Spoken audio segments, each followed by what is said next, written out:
get started with the action items from last time. There aren't a lot of them, but I mean, whatever we had were I was following up that most of them have been completed. So one of those was the diversity and affiliation diversity handling specification, or rather the proposal, and that has now merged.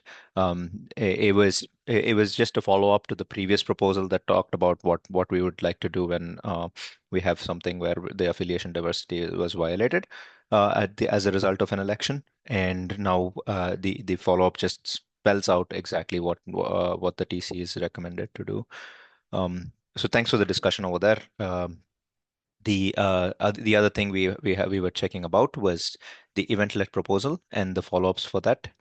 Um, the so right now, I mean, there was a typo fix patch that merged. Thanks for reviewing it. And I was just chatting with her elsewhere. I think the follow-ups for that the next set of follow-ups for it would be to try to clean up that proposal as there is. We shouldn't be calling it a specification. It's not really.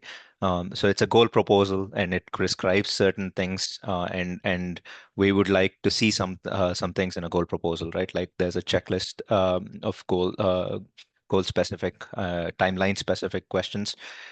So those are things that I think he's going to try to propose a cleanup for.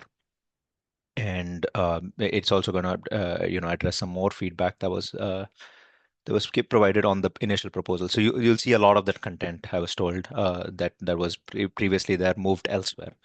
Some of it might go to the eventlet, wiki that's there, and there may be some other parts as well.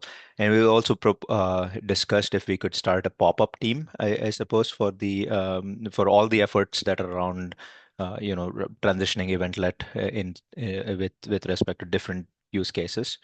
So I think that'll also happen. So there's not much. Um, I mean, there's no urgency in reviewing anything yet with respect to that.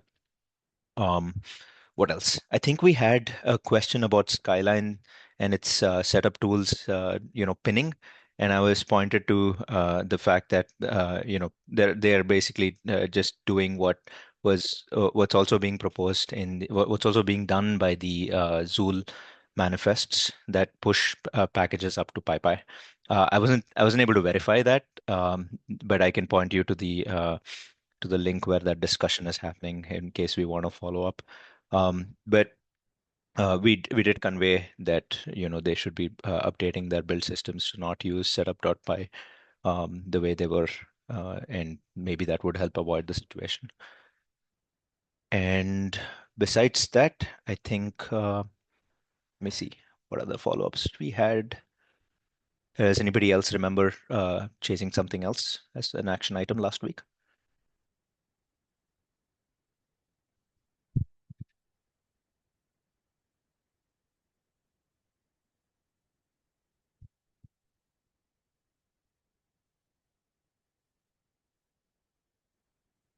Zool configuration errors. I think we called that out in the summary email that came out, and I don't know whether that makes a huge difference if folks are just skimming through that. Maybe I will split it out into a different email and make some progress there. And the only other news, we'll talk about it in open discussion, I think, today, because it isn't on a topic here. If we have some time, we'd like to chat about elections. So let's keep that at the end. All right. Anybody else with any other action items they were following up on?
All right. Let's move on then. I think the next topic is our usual check on gate health. Uh, does anybody have any updates or discussion items to add here?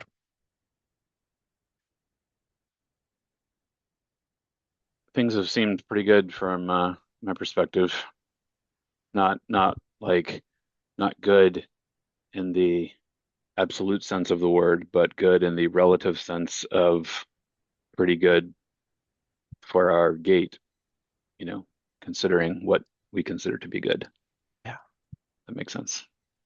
it does. Thank you. Um, Anybody else noticed anything? Thank you. I guess I can also say that uh forget who was doing some work to make the stream and Rocky jobs work again.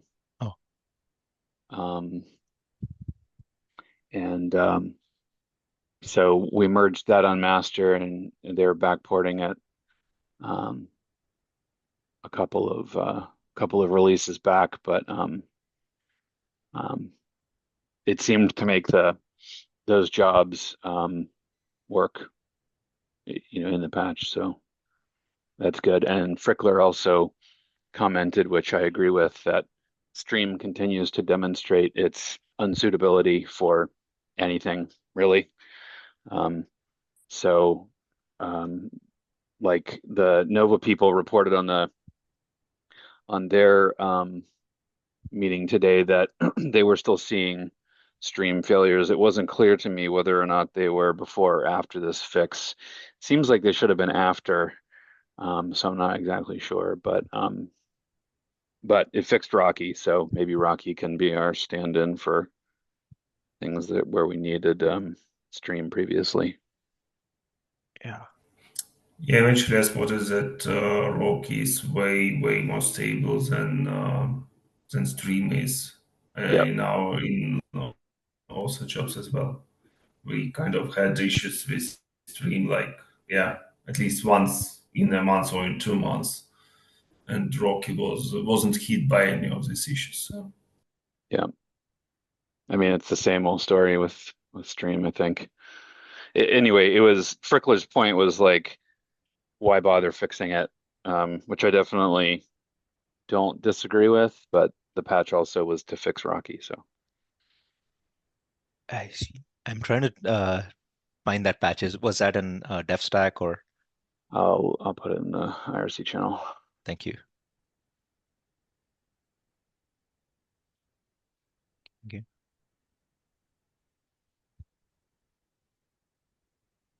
That's not the master one, but you can find it from there. Mm.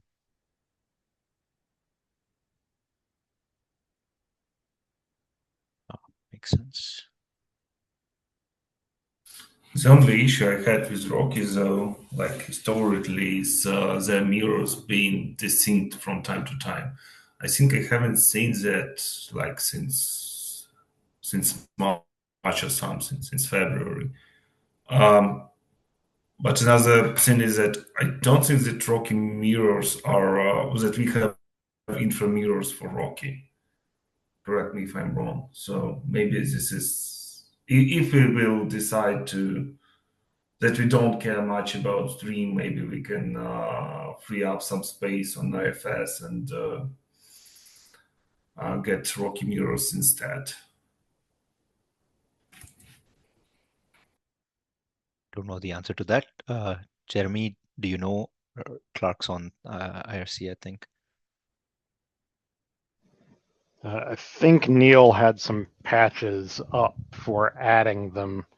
We didn't really have any opposition to it, just needed somebody to find time to do the work to finish pushing that forward.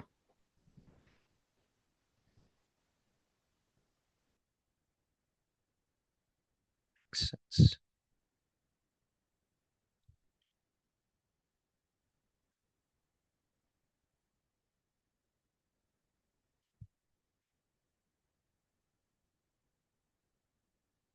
All right. Anything else about gate health? Thank you.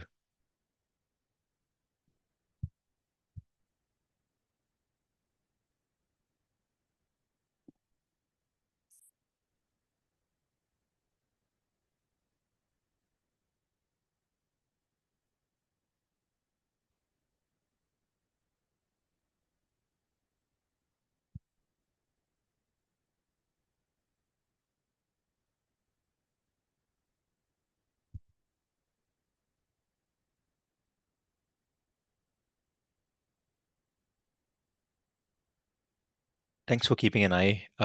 We are a couple of weeks away from feature freeze frenzy. I think it's already caught on in some projects. I am hoping, some of those large, multi-chain patches are just being worked on and released, merged. But this is time when we have all the CI fun.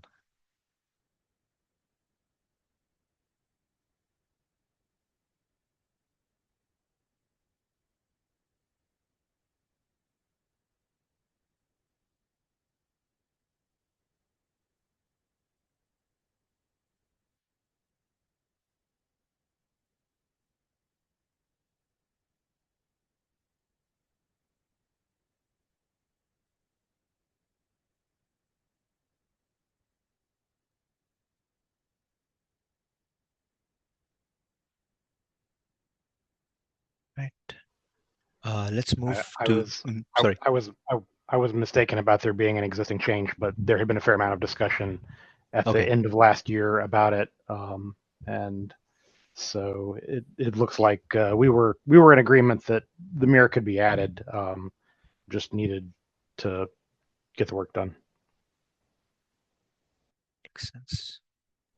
I probably can ping Neil about that next week. He's on some conference right now, but when he's back, I can have a talk with him. I can recall that we had actually tapped that there was some issues with disk space, but I'm not really sure. At Yeah, least we've it was we've released at some point.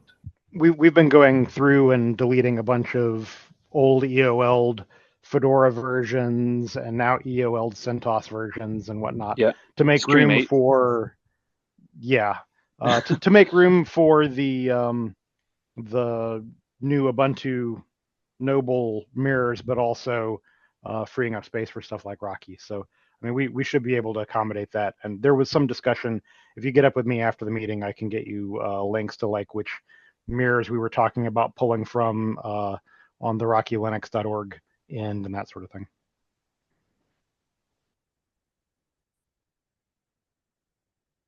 Awesome.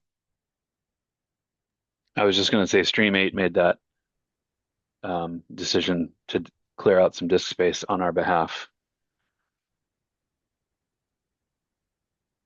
by deleting their mirror or corrupting it. Yes, they did. So that was awesome. Has anybody started working on the Ubuntu Noble things in separate projects? I know we've not had a concerted dev stack effort yet.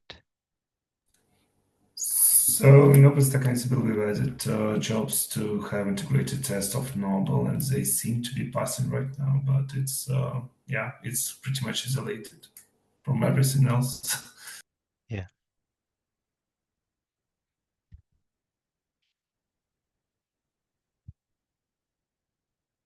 Is anyone aware if anyone's chasing it with the QA team? Perhaps a question for the QA folks.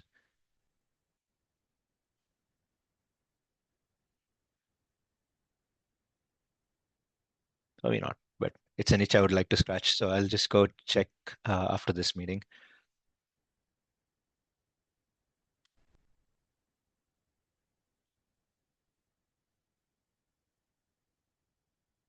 Thank you, Jeremy. All right. Anything else about gate health today?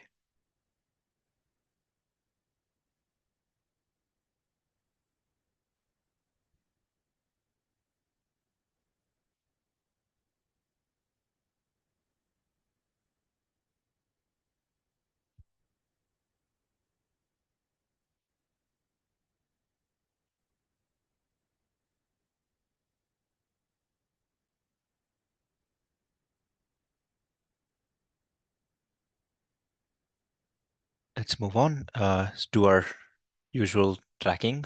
And a lot of the things on this Etherpad here are done, which is good at this stage of the this DC stem. And I think over here, for instance, the leaderless projects, we're waiting on Kubernetes to be retired. and it's on hold for the Tacker dependency. And we've spoken about that in the last meeting. So let's just keep waiting with that. And Eventlets making some progress as well. There are some that we've not really made any changes since the last. We've kind of left it up. So I think the discussion here was that unmaintained branches with the unmaintained unmaintained core um, team. There isn't much that's changed, but I did see patches from Elot to try to get some releases off of Antelope so that it can transition to the unmaintained status. So I think this discussion will come back to the fore again. Yep. I've been so far I've been enjoying the unmaintained thing because I'll sometimes push a fix for something and maybe push the first backport and then somebody else will push two more backports and I'll go in and vote for them and then they'll hit the unmaintained and they're like, okay, here's the next one. And I'm like, nope, sorry, can't, don't even have +2 there. Find somebody else. It's been so that's the experience I was hoping for. Makes sense. And when you say that though, are people that are proposing those trying to get, attention, or do they just let it stagnate? No, I think I mean, I continue to get copied on the things. People are voting on them and merging them, like the CVE stuff for Zed all got merged as far as I could tell. And then even some of the follow-on things were proposed and I believe merged there as well.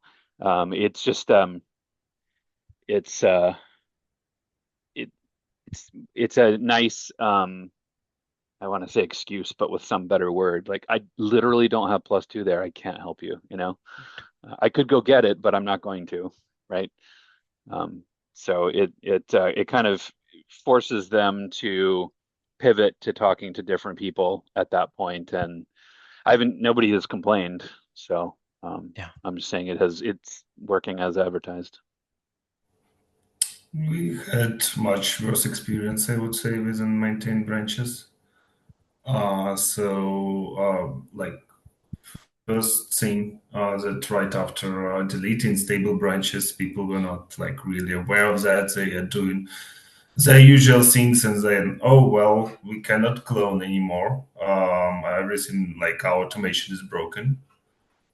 And I mean, as a project, we had to explain that, yeah, okay, this is now maintained and you should do this differently. But then another point is that it kind of had a significant overhead for the team to at least ensure that at time of branching, we are so before branching, we know that this release was passing, but now we need to ensure that at least after it's moved to unmaintained, it's still passing CI.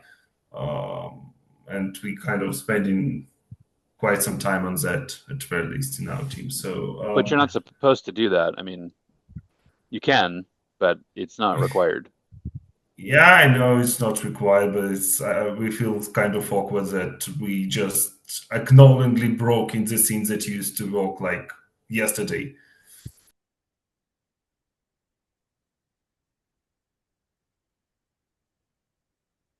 And yeah, and I mean, if we are like look at stats, at user statistics, which release people are still running there, a lot of them are still somewhere on Yoga or that even. So we kind of feel we need to ensure they at least can reproduce their testing environment in order to upgrade, because that's what usually they want to do before upgrading, to reproduce what they already have.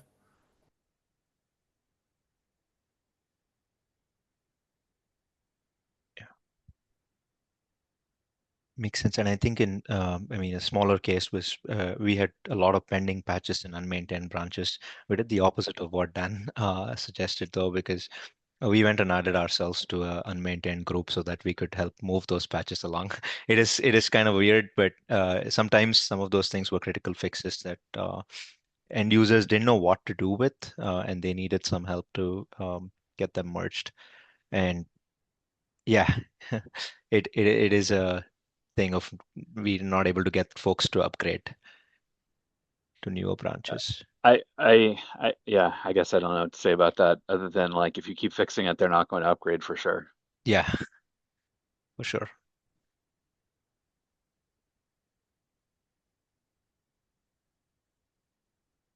But with respect to the this particular uh, topic out here, which was added to the thing, was there's a lot of configurers, and the promise of unmaintained concept was that we'll do an automatic EOL of branches. Um, okay, current unmaintained maintainers are simply ignoring things. I don't know whether that's true. Is there anything that folks Well, are aware of? I think he's asserting that they're ignoring the configures, right? Hmm, that they are, yes. Yeah. So but that is part of the deal, right? Yeah, Like if they're going to ignore it, then it's going to get UL'd. true. And I was curious about this with Zool itself. I mean, does this negatively impact Zool in terms of, if there are no patches landing in those branches, does Zool really have something where it's spinning to keep track of these configuration? The main problems there are if there are still periodic jobs that are configured, then those are running every day or every week and consuming resources. And in many cases, those have been failing since long before those branches went to unmaintained. So projects keeping a closer eye on what periodic jobs are configured for their branches and maybe removing ones that are not working and they don't have interest in fixing would be cool and helpful. The other thing is that as these branches age out, they tend to sort of bit rot in their configuration and can end up with configuration conflicts, which lead to either no jobs running at all for those branches or breakage to other projects that are consuming contemporary versions of that job configuration from those projects. So kind So of keeping on top of the job configuration errors would also be helpful.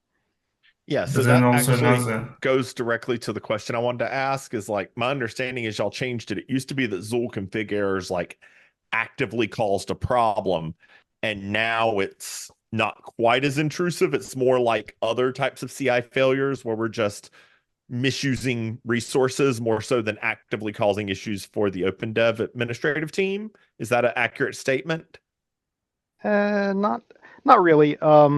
It's mostly that if you try to make a job configuration change on a project or on a branch of a project that has configuration errors impacting it, you'll get an error back. It won't be able to actually process that change because it can't make sense of the configuration as a whole. It's like As poisonous far to as other anything in that dependency chain, basically. basically other changes that you push that don't change job configuration just won't get any jobs run generally, depending on the nature of the configuration error. But basically Zool is just going to throw its hands up in the air and not run anything for changes on those branches. You can run into some slightly more pathological situations where certain jobs are emitted from or omitted from running on a change because that job is not usably configured. And so we have run into some situations in recent history where, as configuration uh, raised some sort of problem, changes got merged with very minimal testing because the jobs that people expected to run for those branches weren't in a parsable state by the CI system any longer. So I thought there was also a desire by Infra to have the dashboard of config errors be inbox 0 as much as possible so that when something actually showed up there, we were able to see it. Ideally, yes. And last week or week before, we went through and did a huge sweep of non-OpenStack projects in the OpenStack Zool tenant that had configuration errors and had not had any substantive changes merged to them for a number of years, and basically removed them from the tenant So if they want to fix up their job configuration in the future, they can get re-added to the tenant and work on that. But effectively for now, that has at least deleted their errors from the whole, which helps us focus a little more on the ones that are still coming up for active projects and branches. But ideally, yes, if we could eliminate those either by fixing the errors or by removing the problem jobs or configuration from affected branches, then that would be great. Or EOLing? Yeah, Yoling is. Yes. Removing the branches that configuration appears on is also a way of addressing that. Note that there are knock-on that back effects. to my conversation earlier. Yep, there are knock-on effects from EOLing things that had configuration on them that were depended on by other projects that have not EOL'd contemporary branches, and so you kind of have a there's a bit of a minor avalanche for those branches as projects that are more central dependencies remove themselves, remove those branches from their repositories. Then other projects will have to do the same or adjust their configuration to depend on tags instead of branch tips, that sort of thing.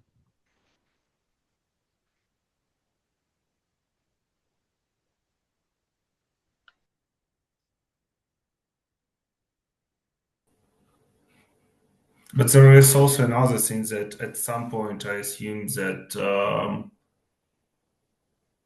if it hasn't happened already, that some unmaintained branches may already have no supported platform, basically.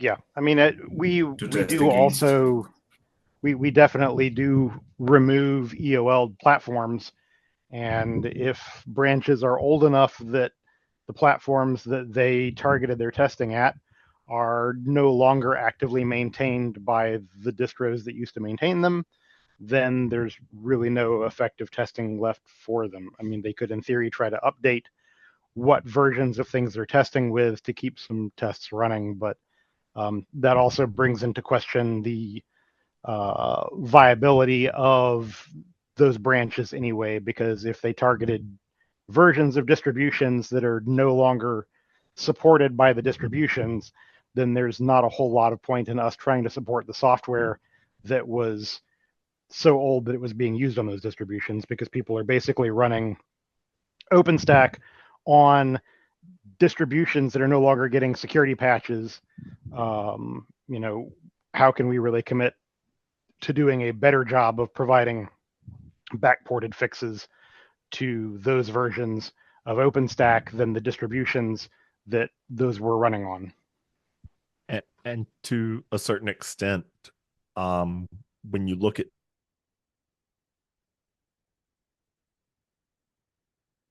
are gone, but there might still be customers who are able to pay and get support and updates.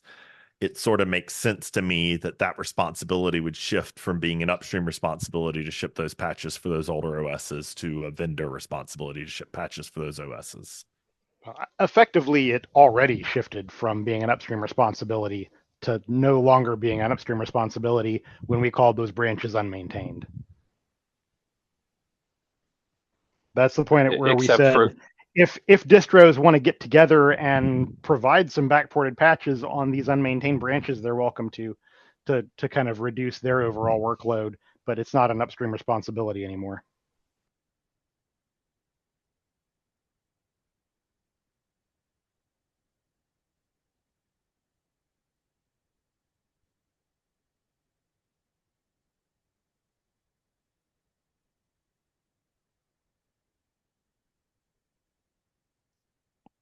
Makes sense. I'm just going to update the status on this, that we're not really making any changes, but the Zool config errors are still pertinent, and projects ought to clean that up. Otherwise, we're just overloading Zool with possibly some periodic jobs that are actually affecting its performance and stuff, for instance. But besides, I don't think we can have any other action item here unless the unmaintained core team comes back and says that they need some help or some some new decisions to be made. I'm going to ask though about the next set of transitions, but that's outside of this topic.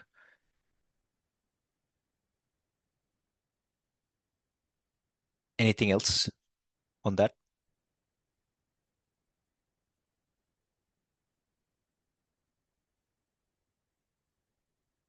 I think we've, with the pipeline maintainers cleanup, it's a similar thing. We've kind of stopped after we cleaned up all of the projects we knew about. And we did make a list of all the things that we didn't know about, and we kind of did a manual check. But besides, I mean, we need to go back down and see if we missed anything.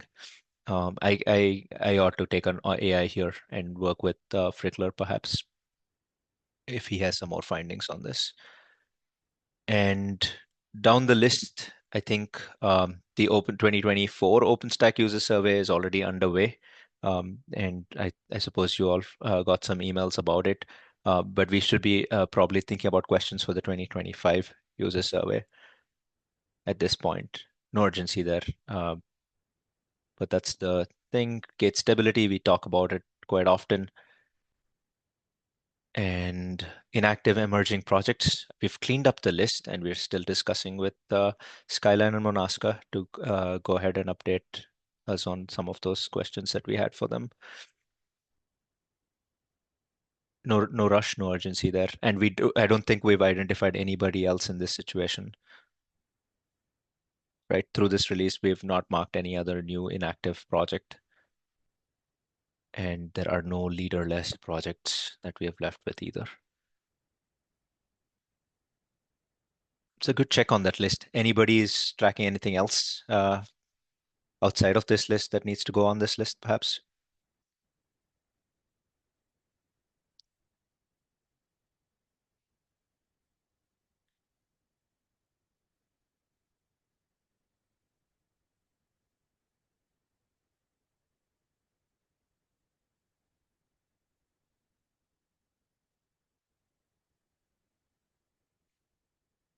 All right, let's move on. And this would be open discussion.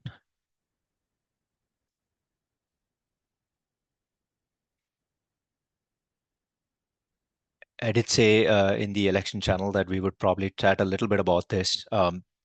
So next week is the nomination period. It's when it begins. We have a 2-week nomination period for the OpenStack PTLs as well as TC members.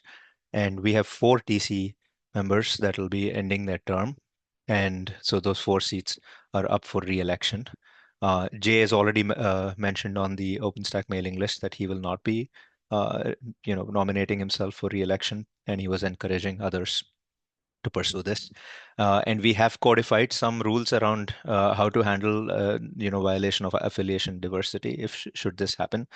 And interestingly, I think you should check the OpenStack election channel because we could also do some more things around the visibility of the affiliation details. And maybe that'll happen in the next week, in the next few weeks. Funga, anything to be said about that? So I'll note that I've already spoken with someone who's not currently a technical committee member and is from an affiliation not represented at all on the technical committee who informed me that they're going to be running.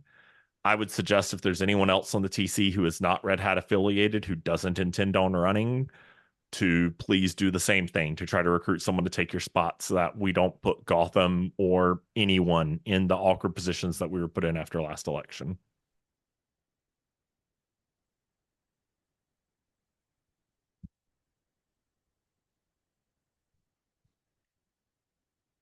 Thank you.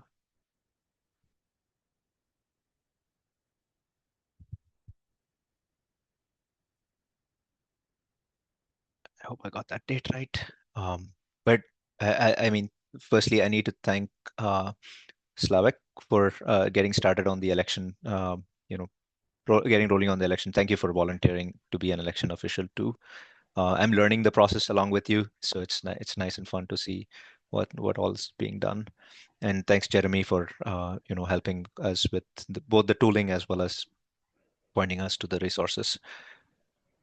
So things are going smoothly. Does anybody have anything to add with any questions or so about the election process?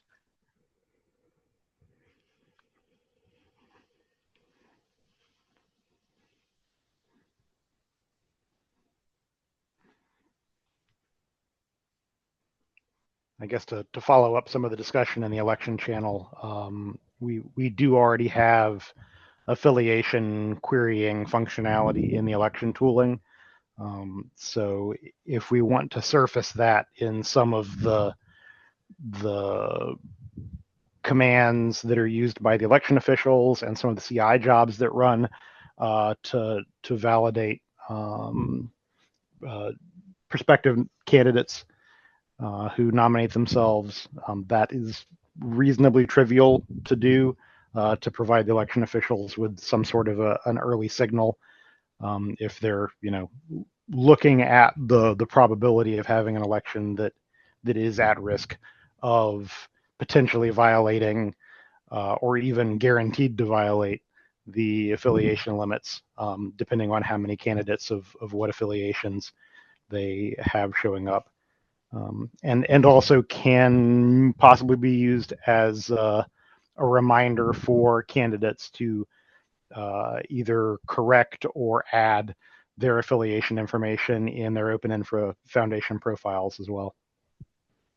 Yeah, that's for sure. That part, I think we can go ahead and, I mean, I guess as part of checking that a candidate is a valid candidate, this is something we can also, with the tooling that you mentioned, verify that that person has added their affiliation, right? Yeah, I mean, it's an open question for the TC whether you want to make tracking your affiliation information in the Open Infra Foundation member database a requirement for participating in the election. It's not currently laid out in the bylaws as a requirement per se, but since the bylaws do have affiliation limit requirements mentioned, yeah, there's an implication that we need that information somewhere. So that's the most accessible place for it to be tracked.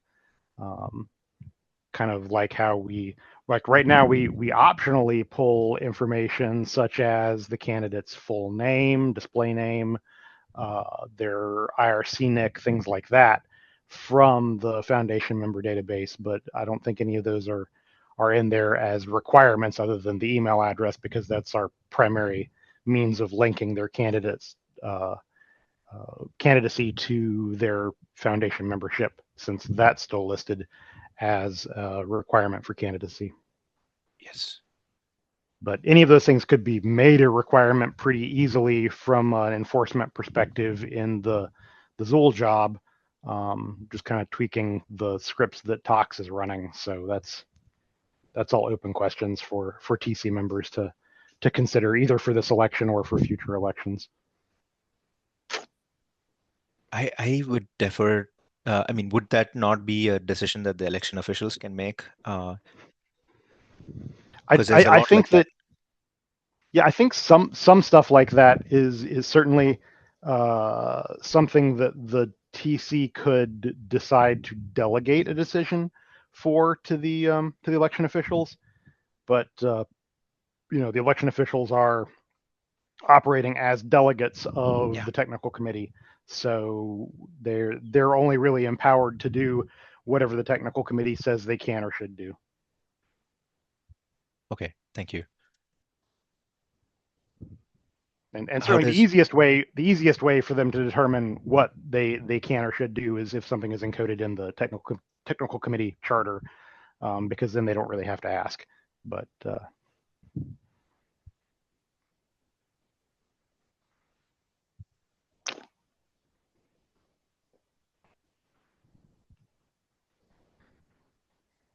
and I guess resolutions, technical committee resolutions, are another thing that they can reference that confirms what they're allowed to do as delegates of the technical committee. But basically, those are the primary signals that the TC has to confer decision-making ability on the election officials. That makes sense, and I can follow up on this. And like you said, it is already implied, so I think it is less controversial. But we'll put it up and we'll see what folks think about it. Sure.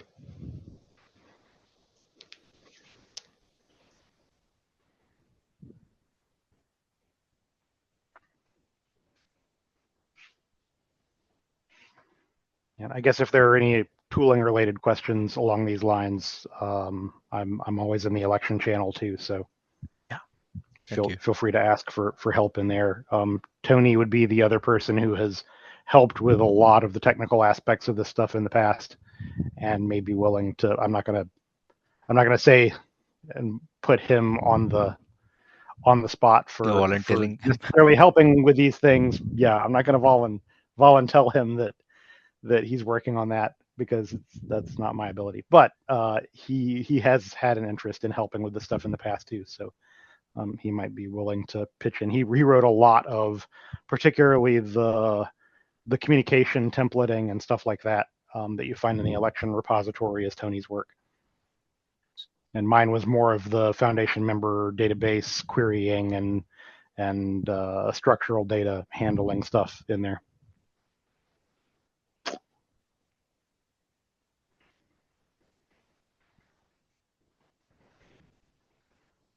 Thank you.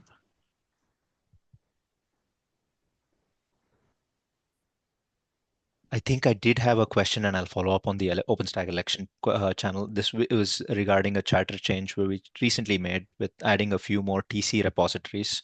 So I don't know if there needs to be some tooling changes for this. I can check and ask that question on the election channel, unless somebody already knows. Just bring it up there and we'll look into it, because yeah, I don't remember the exact specifics of what we want to double check, but there's a good chance that it's already included. We can make sure.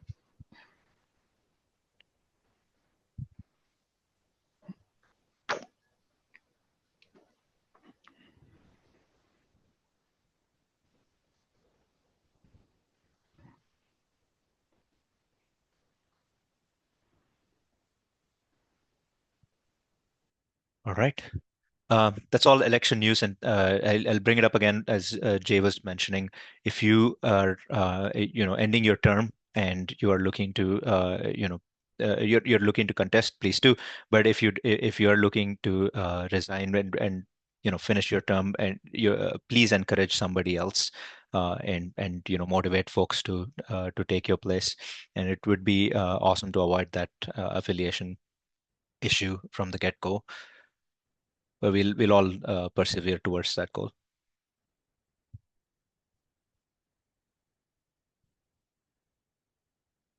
All right. So we have 10 more minutes. Does anybody have anything else to bring up in this open discussion?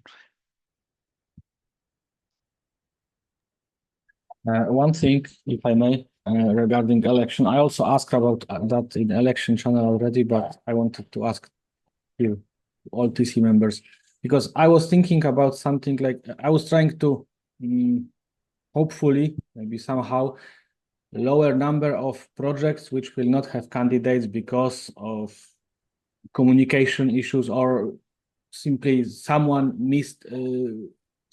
miss announcement on the mailing list or things like that. So what I was thinking was that, like, when the nomination period will be like coming to the end, I was thinking to send email to, I was thinking about current PTLs of projects which don't have any candidates still, like 2 or 3 days before end of nomination period. Frickler pointed me out that it may be better to send such kind of email to all contributors of the specific project, which is also okay for me. But I wanted to ask all of you if you see anything against doing something like that, or that it will not be useful at all, or so I wanted to ask about your opinion, basically.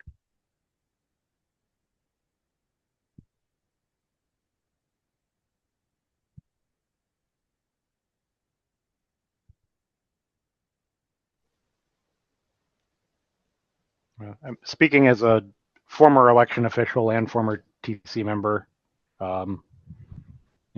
this is something that has been done in the past, so it's not like it would be new to do this. It's been a few years since election officials have done that. I don't know that it should necessarily be an expectation placed on the election officials to do outreach to potential candidates to try to convince them to run for office. I tended to avoid doing that myself when I was election official because it felt to me like it sort of broke some of the impartiality of being in charge of, certifying the election and the validity of the candidates if I was also sort of trying to push people to run at the same time, because that could indicate some sort of favoritism to the people who I encouraged to participate in the election explicitly. The notifying of all potential candidates for a PTL position would probably be an okay way to skirt that, because you're not really favoring the incumbent over any potential rivals that way.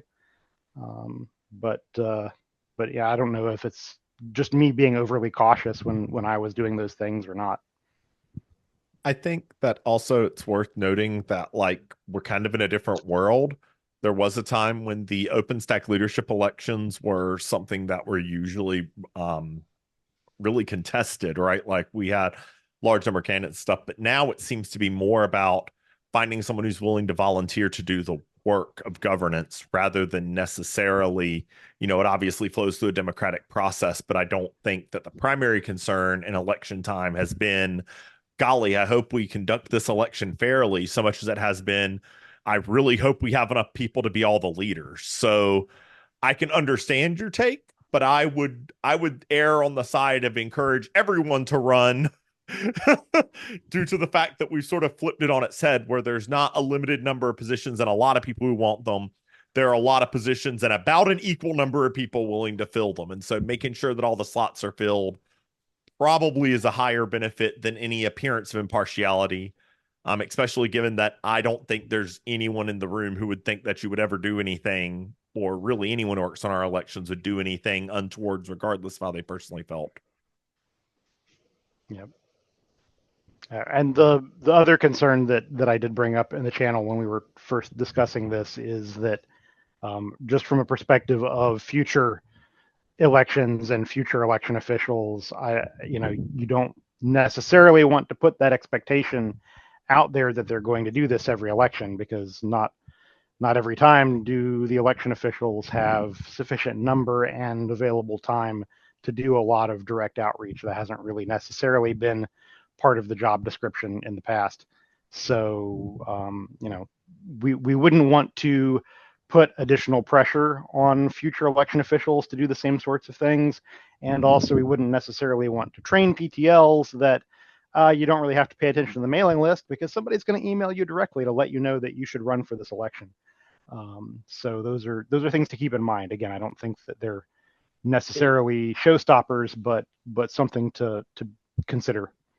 Yeah, I totally get your point, but the one thing which I noticed for the times which I'm in the TC is that after every election we have PTLs who are proposing their nomination and say, "Oh, sorry, I just missed email, but I still want to be PTL. I just missed email on the mailing list." So I have feeling that we kind of train PTLs that they do not need to pay attention to mailing lists, because they afterwards, after the election, they can still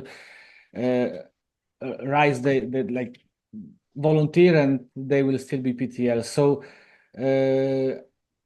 I was thinking about trying to hopefully reach somehow to at least one or two of them. So maybe we will have less projects with no candidates at the end. Hopefully, maybe not. Well, I mean, this year is also a bit unfortunate, I guess, because like all nominations is happening during summer period, which is still vacation period in some regions, especially like here, I guess. So it would be way easier to like for people who are not always looking at their mailing list to miss notifications. Yep. And the other half of the year when we run elections, it's during Chinese New Year, Lunar New Year, and so a lot of people, not just China, are away from computers for multiple weeks at a time as well. So it's hard to really find a good way to avoid that situation. One thing that's probably worth thinking about, though, is that these suggested activities aren't necessarily something that require an election official to do them. These are things that anyone in the community could do as outreach. Anyone who's interested in trying to promote, activity in elections can reach out to, whether it's people who are currently on the TC or anyone interested in the community can reach out to people who are currently serving as PTLs but haven't nominated themselves, and it's a day before the election or whatever. Like, doesn't have to be an election official doing that. So while I appreciate that there are election officials willing to do that this time, that same sort of work could be done by non-election officials in another election as well. So let me say that way. I'm thinking about doing that now because I am more involved in the election this time because I'm first-time election official, but I would rather want to do that as TC member and on behalf of TC rather than election official. And I think that because after election, if there will be projects without any candidates, it will be on the TC to deal with those projects. So I think that TC should or can somehow try to reach to those people and at least remind them or try to remind them. And that's why I'm thinking about this. It makes sense. As I said. I was just saying, also be aware that when this was done in the past, it didn't completely solve the problem either. There were still people who ignored both the posts on the repeated announcements on the mailing list, and also the direct outreach from election officials or others who were trying to check in with them. And it was mainly because they weren't looking at email at all for a significant span of time, not just that they weren't looking at mailing list email. Yeah. I totally understand, and I know that it will not solve the problem completely, but I hope that I will at least be able to reach out to one of the or two of them, so we will have less projects without candidates, hopefully, but I don't know. So if there is no strong objections or anyone, no strong no from anyone here, I will do that in the nomination period. That's completely up to you, as Jeremy was saying, right? I mean, you are a well-meaning community member, so am I, so is everybody else. So if you feel the need to send an email to the mailing list, it's totally fine, or to any other member, it's totally fine. And thanks for doing that, and thanks for bringing that concern up as well. All right, I think sorry to cut the discussion. We can continue on the OpenStack TC channel and the OpenStack election channels. It is the end of the hour, so thanks for joining us today, and see you all on IRC next week. Thanks. Thank you. Take care.